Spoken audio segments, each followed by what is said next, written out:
খুবই সহজভাবে একটা বশীকরণ তদবির।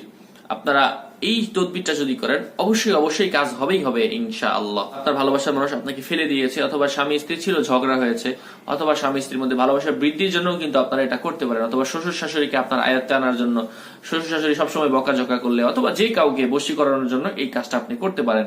কিভাবে করতে হবে সেটা হচ্ছে, আপনাকে একটা কাগজ সংগ্রহ করতে হবে, সাদা কাগজ।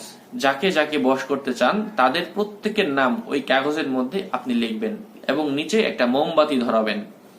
যাকে যাকে বশ করতে চান প্রত্যেকের নাম আপনি ওই কাগজের মধ্যে লিখবেন এবং ওই কাগজের শুরুতে লিখবেন 7, 8 এবং 7, 8, 8, 7 তারপর 2টা 8, এটা লিখবেন কাগজের শুরুতে, বাংলা লিখলেই হবে।